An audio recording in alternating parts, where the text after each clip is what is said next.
estar en este lugar. Gracias, Señor, por tu palabra, porque yo sé que vas a hablar a cada uno de nosotros. Permite que nuestro corazón, Señor, esté atento a lo que tú quieres decir. Lo pedimos por Cristo. Amén. Mis amados y queridos hermanos, qué gusto volver a estar con ustedes. Y como pueden sentarse, yo los había sentado. Ay, disculpen, hermano. Como el tema trimestral que estamos trabajando es el compromiso del cristiano con Dios primeramente y luego con la iglesia como congregación. Yo estaba pensando en este tema de mis intereses. Yo creo que todos aquí tenemos intereses personales, ¿verdad? Algunos son intereses muy ambiciosos y otros son intereses muy flojos, pero todos tenemos intereses. Y como somos cristianos, ¿verdad, hermano? Cristianos, ¿verdad? No escuché ni un solo amén. Somos cristianos, ¿verdad, hermano? Ah, vaya, va. Yo pensé que estaba en católica, pero nada.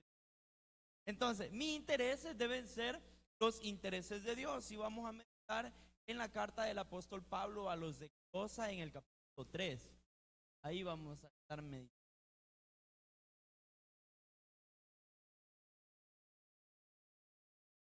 Ahí está el texto en pantalla por si usted la Biblia, el teléfono, aunque sería pecado que ande redes sociales y no. ¿Verdad que sí, verdad? Si Dios ha permitido la tecnología para que la utilice bien, no para andar solo jugando 6, 7 y el himnario. Dice así la palabra: si pues habéis resucitado con Cristo, buscad las cosas de arriba, donde está Cristo sentado a la diestra de Dios. Poned la mira en las cosas de arriba, no en las de la tierra, porque habéis muerto y vuestra vida está escondida con Cristo en Dios. Cuando Cristo vuestra vida manifieste, entonces vosotros seréis manifestados con Él en gloria. Qué texto tan bonito, ¿verdad? Muy bonito ese texto a los de Colosa. Y al menos por lo que se lee en toda la carta, uno entiende que en esta iglesia de Colosa existían muchas sanas, influencias como apetitos carnales, ¿verdad? Y también conocimientos, pero en base a tradiciones. Así que Pablo a esos conocimientos le llama los rudimentos del mundo. Y les dice Pablo a los de Colosa, los rudimentos.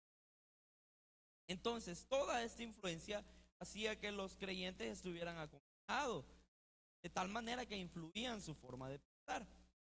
Entonces, Pablo quiere dejar bien claro dónde la visión debe estar, en este caso los intereses, ¿verdad? Los intereses del cristiano no se deben guiar tras ninguna persona, tampoco tras monistas. Debe de ir detrás de los intereses de Dios. O sea, nuestros intereses ser idénticos. Por lo tanto, vamos a meditar primeramente en la parte que Pablo dice: busquen las cosas de arriba. Es una metáfora, una forma de Pablo de decirle a las personas: mis deseos, mis acciones deben de ir o deben de alinearse en torno a los objetivos de Dios. Así que todo lo que yo quiero debe de alinearse a lo que Dios quiere. Ese es mis objetivos en la vida, deben de ser idénticos a los del Señor. Y la palabra buscar viene de una palabra griega, queridos, que es la palabra seteo, y significa de buscar con deseo algo hasta encontrarlo. ¿Qué significa eso? Yo debo de procurar. No existe solo cristiano que no pueda decir que no entiende a Dios, que no entiende. Debo de esforzarme por buscar entender la voluntad de Dios. ¿Cómo se busca eso? Pues a través de la oración, a través de oír consejo, a través de entender las señales que Dios pone a nuestra vida, ¿verdad? Cómo Dios va guiando. Por ejemplo, el Señor ha puesto en nosotros el Espíritu Santo. Y el Espíritu Santo siempre nos va a hacer qué es lo que Dios manda de nosotros. Creo que ustedes, mis amados, cuando alguien se para a predicar, ustedes entienden perfectamente lo que Dios quiere de su vida. El problema es que son rebeldes. Van de aquí sabiendo lo que Dios quiere sin obedecerle. Pero nosotros entendemos lo que el Señor quiere. Mi deber como buscar y buscar la voluntad del Señor. Buscar qué es lo que el Señor quiere. Mire, yo antes de venir a congregarme a una iglesia, la misión cristiana, me reuní con el pastor y le dije: pastor, vengo para San Salvador y me quiero congregar en una iglesia. Y platiqué con él y lo escuché. Escuché cómo era su forma de trabajar, escuché. Oramos y todo bonita la reunión. Y cuando yo salí, aquí no es. Ahí no es. No porque estuviera mal la iglesia, está mal o no.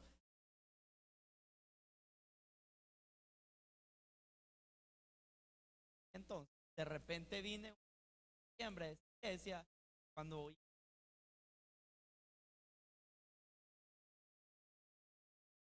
aquí sí. ¿En serio? Entonces yo había entendido, tenía que buscar la voluntad de Dios, así como cada uno de ustedes. Así que debo de buscar las cosas de arriba. Y desde lo que yo pienso, entonces, hermanos, las cosas de arriba se dividen en cosas. Pero es la santidad del creyente. Lo segundo es la predicación del evangelio. Yo pienso, la vida del cristiano debe de basarse en estas dos grandes, ¿verdad? La predicación del evangelio. Que el apóstol Pedro debemos de las pisadas de Cristo, que tenemos que ser como Cristo. Cristo hizo dos cosas: vivió en santidad y predicó la palabra. Lo mismo, buscar la santidad. Por ejemplo, este texto que está ahí de Primera de Tesalonicenses 4:3 dice que la voluntad de Dios es que seamos santos. La santidad. Pero la voluntad del Señor, según Tesalonicenses, Pablo, es que seamos santas, buscar la santidad. Hay textos como ser santos, santo. Hay textos que dicen también buscar la paz sin la santidad, sin la cual se lo saben, ¿verdad? Nadie verá al Señor. Sed santos en toda vuestra manera de vivir. La palabra entonces, la santidad del creyente es forma de buscar las cosas de arriba. La santidad, a diferencia de lo que las personas piensan, no es perfección. Y vamos a hacer así una prueba para que vea cómo se a veces la. Levánteme la mano aquí todo el que se.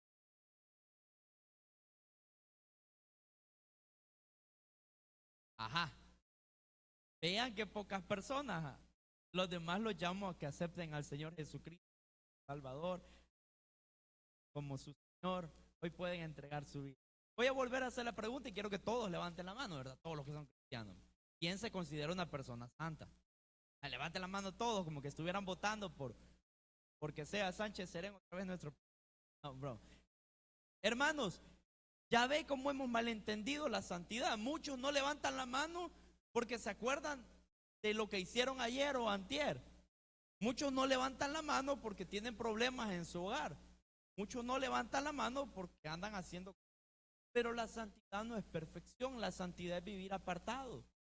Vivir apartado de lo malo. Yo no creo que alguno de ustedes anoche haya estado en un bar, hermano. No sé, ¿verdad? Espero que no, ¿verdad? Y si no, pues puede pasar a aceptar a Cristo como su prisa. Pero la santidad, a diferencia de lo que la gente piensa, no es que yo nunca me equivoco, es que yo vivo apartado. Eso es santidad. Y yo lo comprendí cuando leí la carta a los Corintios. ¿Se han leído la carta a los Corintios? Gratos estaban tan, pero qué bárbaros. Eran pero re pecadores. ¿Y sabe cómo los saludo? Los saluda Pablo en el primer capítulo: a los santos que están en Corintios. Había Pablo que eran tremendos, que habían pleitos, que uno decía que era de Apolos, otro que de Pablo, que entraban personas pobres y las ignoraban, pero al rico lo sentaban en primer lugar. Ya sabía Pablo cómo estaban ellos, lo sabía bien, y les dice. Entonces, la santidad del creyente es apartarse de lo malo, tratar todos los días de mejorar para tener un corazón. esa santidad, y por eso es que me preocupa que no todos levanten la mano. Porque si yo soy evangélico, si yo he creído en Cristo, Cristo nos pone en una santidad posicional, le llamamos. La otra es la santidad progresiva, que es la que yo hago, ¿verdad? Apartándome de los chambres, que eso le gusta al salvadoreño, apartándome de los malos pensamientos, de las malas palabras, del pleito con el vecino, apartándome de esas cosas. Pero la santidad posicional es un lugar donde nos pone Cristo, cuando nos introduce al cuerpo del Señor, y por lo tanto nosotros somos santos. Si no nos dijera la palabra, ustedes son nación. Ah, vaya, yo sí soy de esa nación, no sé usted, ¿verdad? A saber si es Chapín. Es broma. Entonces, la santidad del creyente es lo que el Señor pide. Eso es buscar las cosas de arriba, hermano. Busquemos la santidad, porque sin santidad, no, hermano, no lo va a ver, hermano. No lo va a ver. Santidad no vamos a buscar. Y la santidad, mire, muchas personas, ya, entrar un poquito más en este punto, pero muchas personas no entienden cómo encontrar la santidad, porque la santidad no se logra peleando con armas carnales. No voy a lograr la santidad reprimiéndome, voy a lograr la santidad buscando a Cristo. Y buscando a Cristo. Y les voy a poner un ejemplo muy claro. El salvadoreño es muy copión. Yo no sé si usted sabe, pero nosotros somos copiones. Póngase a hablar con un mexicano una hora y va a terminar hablando puro mexicano. Somos copiones. El salvadoreño se va a Estados Unidos y en lugar de aprender inglés, aprende a hablar como un mexicano. Y viene con modismos americanos. Se le olvida que aquí le hacía hein, no que viene haciéndole oh. Entonces somos copiones. Lo que le quiero decir es que el hombre, cuando se acerca a Cristo, empieza a copiar a Cristo, empieza a ser como Cristo, empieza a actuar como Cristo. Entonces la santidad radica en acercarnos a Cristo. Si usted se acerca a Cristo a través de la palabra, de congregarse, de las disciplinas espirituales, usted se va a empezar a parecer a Cristo.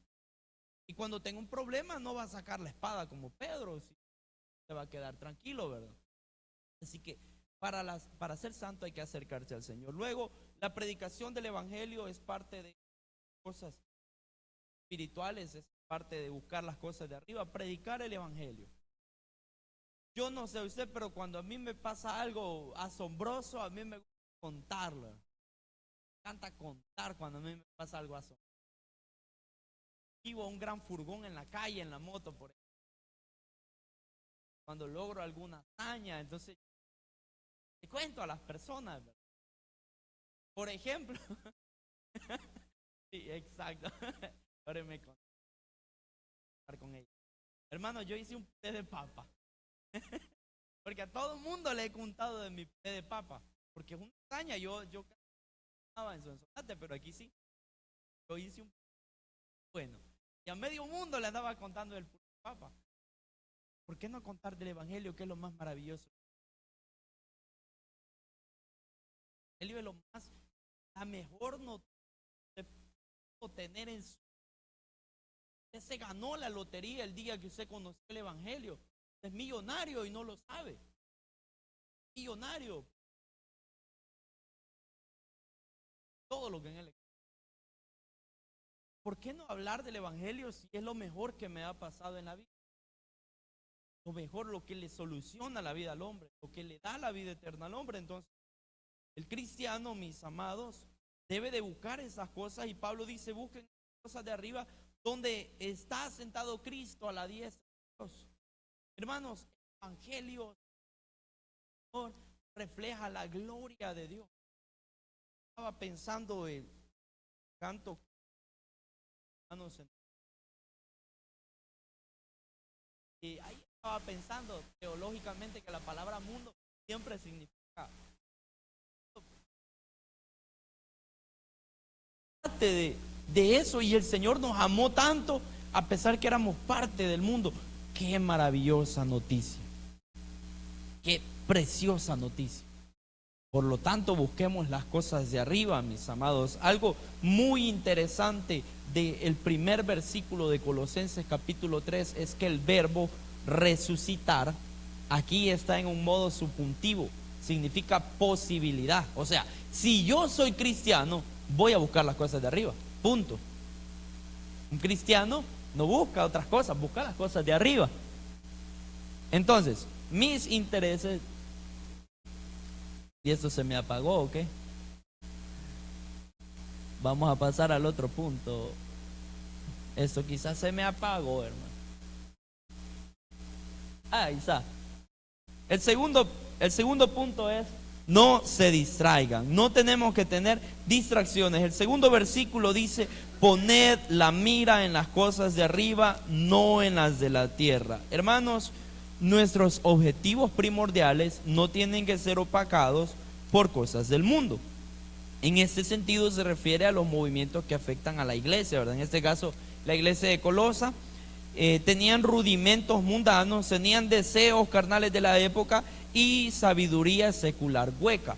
¿Cómo así? Hermanos, por lo que yo leo en Colosa, les habían mostrado una especie de reglamento humano que distorsionaba el evangelio. Y le voy a contar algo: muchos jóvenes actualmente, o muchas personas, no miran el evangelio como vida, miran el evangelio como reglas.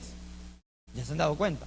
A mí me enseñaron eso en el campo, porque en el campo las personas son muy legalistas. Entonces yo veía el evangelio más como reglas que como vida, pero leyendo la Biblia entendí que era más vida que reglas.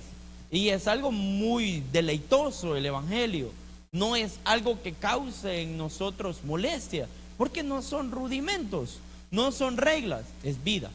Entonces, vivir para el Señor es un deleite, más que una obligación. Es un deleite. Por lo tanto, en esta iglesia, aparte de esos problemas, también habían deseos carnales y sabiduría hueca. Hermanos, en el mundo hay de todo. Hay de todo en este mundo. Y no debemos de permitir que las cosas de acá del mundo opaquen nuestro objetivo. Yo le quiero decir algo, hermano. Usted es ilegal en esta tierra.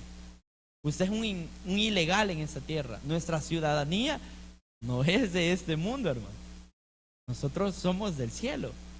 Somos de la ciudadanía celestial. No somos de esta tierra. Entonces, no se distraiga con las cosas de aquí, porque esto es temporal. Las redes sociales. Yo recuerdo allá en los años 2008, 2007, el Facebook era lo máximo. Y ahora, ¿quién tiene Facebook? Nadie. Las cosas del mundo pasan, van y vienen.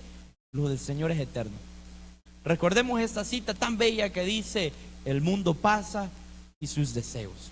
Todo lo que usted ve, hermano, el carro, el iPhone, la moto, las casas, todo va a pasar, pero lo de Cristo es eterno. Entonces, Pablo dice: pongan la mira en las cosas de arriba, no en las de la tierra. Hay gente que lucha y lucha por lo de la tierra, por tener la mejor ropa, por tener el mejor teléfono, por el mejor carro, por la mejor casa, por los mejores estudios, hermano, y de repente uno se muere. ¿Y dónde queda todo eso? Como aquel, ¿verdad?, que dicen que ya tenía los graneros grandes, dijo el Señor Jesús, y los quiso hacer más grandes. Y cuando ya lo estuvo más grande, dijo: hoy sí voy a descansar. Y ese día se murió, en la parábola que el Señor contó.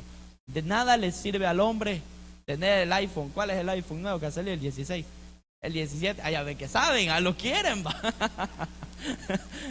De nada le sirve al hombre tener todas esas cosas y perder su alma. Céntrense en las cosas del cielo, hermano. Si usted va a tener dinero, que sea en el cielo, que su cuenta en el cielo le esté abonando usted día tras día, aunque no tenga nada en el banco, igual que yo, ¿verdad? Pero en el cielo creo que tengo una cuenta que ya tiene varios ceros, hermano. Varios ceros a la par de uno. Entonces, Pablo dice que no nos distraigamos ni con sabiduría, ni con deseos carnales, ni movimientos sensacionalistas. Hay tantas cosas en el mundo que lo pueden distraer a uno. Centrémonos, como dice Hebreos: puesto los ojos en Cristo, el autor y consumador de la salvación. Así dice Hebreos. Entonces, mi mirada con Cristo.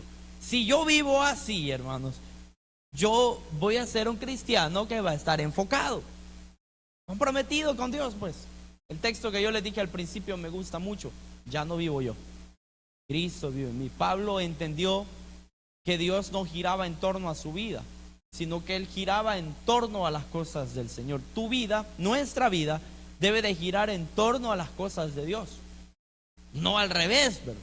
Hay gente que a Dios lo tiene como una parte de su vida, pero yo les voy a decir, las cosas de Dios no son una parte de su vida, deben de ser toda su vida, hermano, no una parte de su vida. Porque Dios no dice, ámenme con la mitad del corazón, ¿verdad? No, amen las riquezas y ámenme a mí.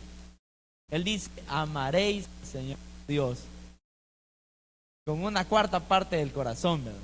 No, con la mitad del corazón. Los domingos me vas a amar, dice el Señor, ¿eh? De 10 de la mañana a 12 me vas a amar nada más. Y a veces cuando sea el culto allá en los planes me vas a amar de las 3 de la tarde hasta las 5, pero no dice así, ¿verdad? Dice con todo el corazón. ¿Verdad que así dice? Con todo el corazón. Entonces Dios es lo que demanda. Así que mis queridos hermanos, no nos distraigamos.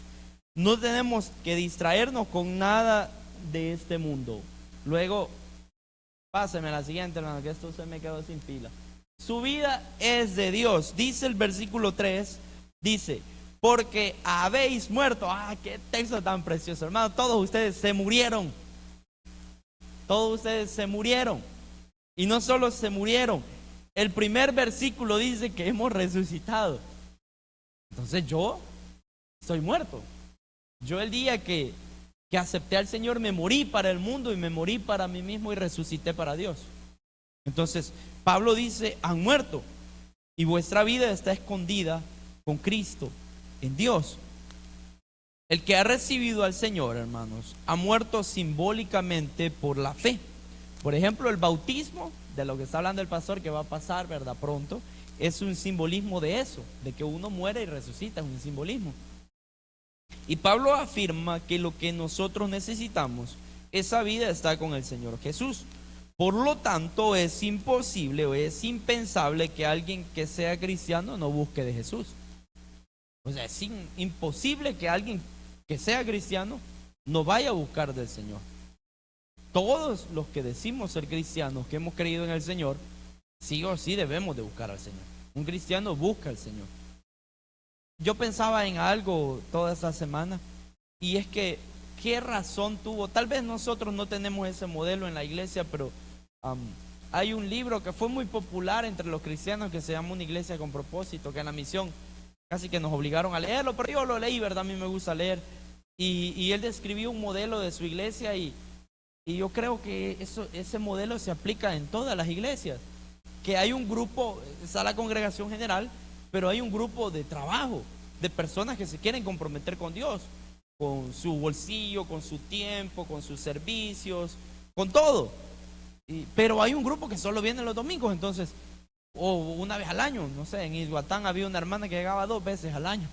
Entonces, ¿qué pienso yo? Que todos debemos de ser de parte de las personas que están comprometidas con Dios, todos, no solo una pequeña parte, todos deberíamos dedicar todo el tiempo que podamos dedicar. Deberíamos dedicar nuestro tiempo, nuestro dinero, nuestro servicio al Señor, porque nosotros estamos muertos. Y como yo decía el miércoles allá en Santa Bárbara, somos deudores al Señor, muy, muy deudores al Señor.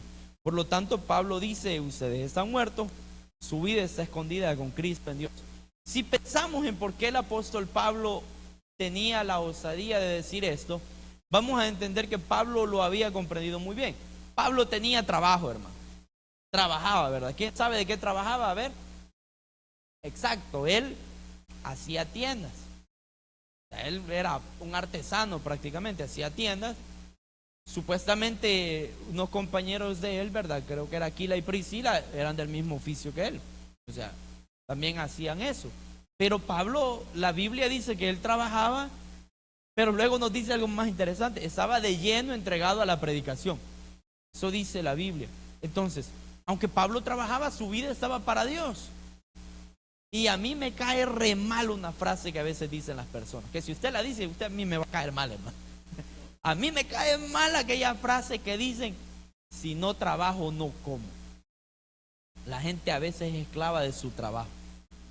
Y nosotros, le quiero decir que no somos esclavos del trabajo, somos esclavos de Dios. Ese texto, Romanos 6:22, dice que hemos dejado, se lo voy a leer. Y le voy a contar algo de ese texto muy, muy peculiar. Dice así, Romanos capítulo 6, versículo 22. Mas ahora habéis sido libertados del pecado y hechos siervos de Dios. Tenéis por vuestro fruto la santificación y como fin la vida eterna. ¿Qué quiero reflejar de esto? Pablo hace un contraste de que éramos esclavos del pecado. Y luego dice en este versículo que ahora somos siervos de Dios. Y les quiero contar algo. Cuando la Biblia se tradujo, todavía estaba de moda la esclavitud. Y la Biblia no podía apoyar la esclavitud, ¿verdad? Entonces, a este texto, en esta versión, le han cambiado una palabra. Porque la palabra siervo en griego es la palabra diácono. Esa palabra, siervos, es la palabra diácono. Y la palabra que aparece en ese texto no es la palabra diácono, es la palabra doulos. O sea, ahí está diciendo, se lo voy a leer tal y como tendría que decir. Mas ahora habéis sido libertados del pecado y hechos esclavos de Dios. Tenéis por vuestro fruto la santificación y como fin la vida eterna. ¿Por qué es importante esto? Porque un siervo es alguien que se contrata, es alguien que trabaja. Usted en su trabajo el día que quiera renuncia y nadie le va a decir nada. Gracias a Dios le van a dar que se vaya. ¿Verdad? Pero un esclavo no tenía derechos. Un esclavo era propiedad de. Por lo tanto, como dice aquí que hemos muerto y nuestra vida está escondida en Cristo, hermanos, nosotros somos de Dios. Usted es de Dios. Usted no se pertenece a usted solo. Entonces, sus intereses deben de ser los intereses de Dios. Su compromiso debe de ser un compromiso con Dios. Por lo tanto, naturalmente de la iglesia. Si usted está comprometido con Dios, está comprometido con la congregación como tal. Entonces, Pablo dice que es impensable, o desde mi punto de vista es impensable que alguien que sea cristiano no busque del Señor, porque mi vida está escondida en Cristo. Por lo tanto, mi vida es de Dios. Mi vida le pertenece. Así que usted no le pertenece al trabajo. Y no ande diciendo esa frase. Nunca se le ha escuchado a alguien de aquí, pero si algún día se le escucha, van a ver que yo le hago esta cara. Van a ver que yo le hago una cara fea, porque me cae mal esa frase de si yo no trabajo, no como. Eso es mentira. Y les voy a contar un testimonio de cómo yo entendí esto. Yo iba para Cajutla 3 días de vacaciones y da la bendita casualidad que se me olvida la cartera. Dejé la cartera en la casa. Y entonces yo al llegar a Cajutla iba a echar gasolina y iba a llevar dinero para comer 3 días, ¿verdad? Tranquilo. Cuando llego a Cajutla no llevaba ni gasolina ni cartera. Solo tenía la llave de la iglesia y dije, ay, Padre Santo. Solo tenía 1.25 en la cartera. ¿Y cómo me regresaba? Me quedaba medio camino sin gasolina. Y nadie en mi casa que me la fuera a dejar. ¿Y qué hago, Señor? Hoy sí que no voy a comer. Quizás voy a ir a pescar. El problema es que no puedo nadar. Hermanos, y fue 3 días en los que yo comí mejor que en otra. No sé cómo el Señor mandó sus cuervos. Mandó sus cuervos. Me llegaban a traer a la iglesia para llevarme a comer. Hubo una hermana que en la noche me preparó un banquete. Yo ni sabía. Me preparó un banquete que aunque hubiera llevado $1,000, quizás no me lo como. Así que es mentira que si usted no trabaja, no come. En la pandemia, ¿quién trabajó, hermano? Y todos comimos. Es más, unas personas que llegaban a Ixhuatán más gordas llegaron después de la pandemia hasta con celulitis, porque comían de más. Entonces, es mentira que si no trabajamos no comemos. Así que viva para Cristo, no para el trabajo. Viva para Cristo. Si va a trabajar por alguien, trabaje para Cristo. Él paga bien, hermano. Su jefe no, usted a su jefe le cae mal, por si no sabía. Yo se lo cuento, a su jefe le cae mal. No, solo el tuyo no, y los demás. También, la siguiente y casi que... Ay, se me adelantó el hermano. Seremos parte de la gloria del Señor. Como dice el versículo 4, escuche. Cuando Cristo, vuestra vida, qué precioso es, Cristo es mi vida, se manifieste, entonces vosotros también seréis manifestados con Él en gloria. Hermanos, cuando el Señor Jesús venga, que nosotros lo esperamos, ¿verdad? Amén. Lo esperamos nosotros. La iglesia debe de decir, ven Señor Jesús. Ven Señor Jesús. Esperamos al Señor. No como aquel, yo por eso no escucho a ese hombre. Y si alguno le escucha, arrepiéntase, hermano. Yo no escucho a Dante Hebel. Él dijo que él no quería que el Señor viniera. No sé si usted sabía. Él dijo, no, yo no quiero que Cristo venga. ¿Cómo va a ser eso? La iglesia anhela que Cristo venga. yo anhelo que el Señor venga, hermano. No sé qué día alguien dijo que Cristo venga y hay de los que se van a casar, pues me caso con el Señor allá, pero no hay problema. El día que el Señor venga nos casamos con Él, hermano. Así que cuando el Señor venga, me encanta ese texto, todo ojo le verá. Oh, todas las personas que decían que Cristo no era real. Las universidades como la Universidad del Salvador, donde enseñaban que Dios ya no es real. Mis catedráticos en medicina enseñaban que Dios no existe, que la Biblia era un error. Esa gente le va a ver. Esa gente va a ver a Cristo. Todo ojo le verá. Van a ver su gloria eterna, hermanos. Esa gloria que el ser humano espera y de la cual ya somos partícipes. De la cual vemos reflejada en esta congregación. Van a ver el resplandor de lo infinito de su poder con Él. ¡Wow! Increíble, hermano. ¿Qué evento más grande para la iglesia? También verán el reino que va a ser entregado perpetuamente de parte de Dios a Cristo. Van a ver ese reino entregado para Cristo. Esa es la gloria del Señor. Van a ver también que los enemigos del Señor van a estar postrados bajo sus pies. Eso se va a ver. Yo no sé usted, pero yo me emociono de pensar esa escena, de ver que viene Cristo y la iglesia con él, y la misión centroamericana, ¿verdad? Para arriba con el Señor. ¿Qué evento tan precioso! Y que los enemigos del Señor van a ser destruidos. Y que toda lengua va a confesar que Jesús es Dios. ¡Wow! No, hombre, hermano, qué evento. Grite amén, hermano, por el amor de Cristo. Si es lo que esperamos. No, hombre, ustedes deberían de estar brincando cuando describo este evento. Esto es algo precioso. Toda lengua va a confesar que Jesús es el Señor. Toda lengua. O sea, todo, se lo voy a traducir, pues todo idioma. Todas las personas van a gritar esto. ¿Y sabe qué es lo mejor? Nosotros vamos a ser parte de esa gloria. Por tal motivo mis intereses deben de ser idénticos a los del Señor, hermano. Por ese motivo es que yo debo de alinearme con las cosas que Dios quiere. Y yo debo de estar comprometido con Dios porque voy a ser parte de esa gloria inmensa. Entonces, creo yo que cuando el cristiano está bien enfocado y entiende esto, pues sus intereses idénticos a los del Señor, ¿verdad? No va por un lado él y las cosas de Dios por otro, sino que sus intereses, y esto se refleja en todo, en el trabajo que yo debo de tener. Le voy a contar algo muy interesante. Cuando yo me vine para San Salvador, a mí me ofrecieron otro trabajo y yo iba a ganar el doble de lo que me pagan, pero yo me había decidido a venir a servir al Señor acá. Entonces pues yo me voy a servir al Señor, no importa que me paguen menos, porque si les sirvo al Señor estoy ganando más que en cualquier trabajo. Yo en Sonsonate ganaba el triple a veces de lo que gano actualmente y trabajaba 10 días al mes, ¿no? Pero como el Señor quiere que le sirva y yo no pienso en el dinero, porque a mí el dinero no me interesa. No sé si a usted le interesa, pero a mí el dinero no me interesa.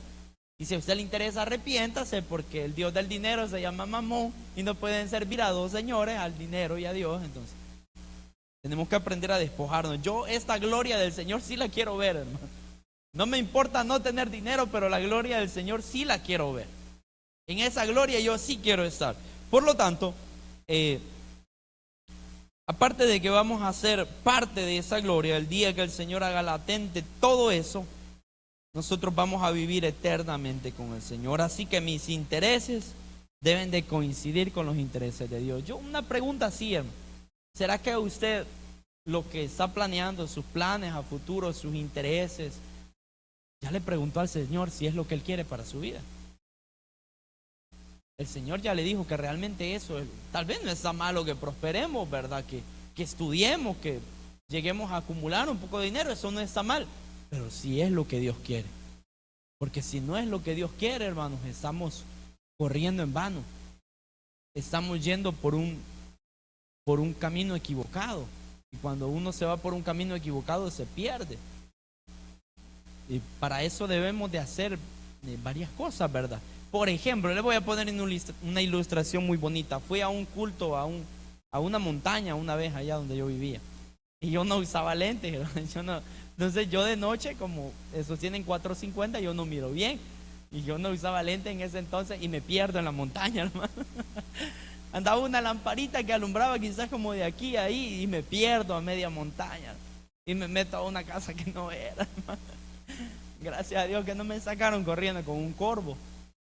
Pero cuando nosotros no vemos bien, cuando nosotros no tenemos una buena lámpara, nos vamos a perder. Lámpara es a mis pies tu palabra, y lumbrera mi camino. Hay que entender a Dios, hermano, y hay que ir detrás de lo que Dios quiere para nosotros. Si hacemos eso, nos va a ir bien en la vida. Nos va a ir bien. Ya la hicimos, hermano. Así que mis intereses coincidir con la voluntad del Señor. Y recordemos, mis queridos hermanos, que aquí en la iglesia hay trabajo. Hay mucho trabajo por hacer. ¿Qué tal si la iglesia de Getsemaní bautizaron unos 20 ese día de los bautismos? Unos 30. ¡Wow! ¿Qué tal si la iglesia de Getsemaní al final del año dijera que han aceptado 100 personas a Cristo y que la 100 se han bautizado? ¿Cree que es imposible? No, hombre. Un solo hombre en una predicación hizo que se convirtieran, ¿cuántos en Hechos capítulo 2? Un solo hombre, hermano. Lo único que él estaba alineado con la voluntad del Señor, ¿verdad? Así que si nos alineamos con la voluntad del Señor, muchas cosas van a poder ser posibles. Así que recordemos de eso, hermanos, y que también debemos de entender que el Señor quiere algo para mí y mis intereses deben de estar así. Yo debo de demostrar las abundancias de las riquezas del Señor a través de esos intereses. Si hacemos esto, mis amados hermanos, bien nos va a ir. Y si no lo hacemos, mal nos va a ir. Así de simple. Así que, mis queridos hermanos, vamos a orar, pero antes de eso yo quiero preguntarles algo muy, muy importante. Quiero que meditemos tenemos tiempo, unos 3 minutos. Realmente piense si sus intereses por lo que usted está o lo que usted está tratando de lograr en esta vida es lo que el Señor quiere para su vida. ¿O será que se está desviando? ¿Será que el Señor le ha demandado algo y usted no lo está haciendo? ¿Será que no tiene compromiso con el Señor? ¿O será que realmente pues no conoce al Señor, verdad? Por eso es que no le sigue. Es algo que cada uno de nosotros debe de preguntarse, porque hasta el día que usted no comience a buscar a Dios de todo corazón, a usted en su vida bien no le va a ir. Pero si usted empieza a alinear su vida, yo creo que todos hoy en esta mañana deberíamos de orar para decirle al Señor que nos enseñe qué quiere Él de nosotros. Ser como el apóstol Pablo, que cuando Dios lo llamó, él dijo: Señor, ¿qué quieres de mí? ¿Qué quieres que yo haga? Así que sé que no es fácil, hermanos, porque el trabajo del Señor es arduo. Yo he estado en medio de las filas, estoy en medio de las filas del Señor y sé que no es fácil. Pero le voy a decir algo muy gratificante, muy, muy gratificante. Así que oremos para pedirle al Señor que nos ayude. Padre y buen Dios, Señor, yo entiendo que a veces hay tantas cosas en el mundo que me atraen. Hay tantas cosas que llegan a mi vida y tratan de opacar lo que tú quieres que yo.